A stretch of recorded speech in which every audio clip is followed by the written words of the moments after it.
في حادثة أثارت حالة من الصدمة والغضب الشعبي. شارك المئات من أهالي بلدة جبورين ومحيطها في ريف حمص وسط سوريا بتشيع جثماني الطفلتين اللتين فقدتا حياتهما في هجوم مسلح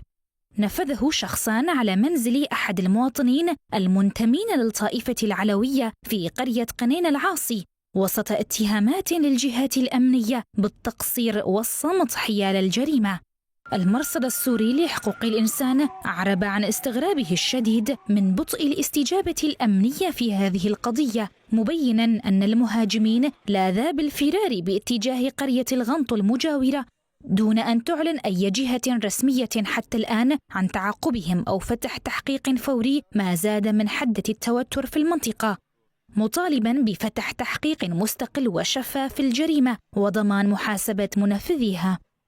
وكان المرصد السوري أفاد بأن شخصين مسلحين أقدما على إلقاء قنابل يدوية وإطلاق وابل من الرصاص على منزل أحد المواطنين المنتمين للطائفة العلوية في قرية قنين العاصي، ما أسفر عن مقتل الطفلتين على الفور وإصابة شقيقتهما الصغرى بجراح خطيرة نقلت على إثرها إلى المستشفى، إلى جانب إصابة شاب من الجيران بجروح بليغة.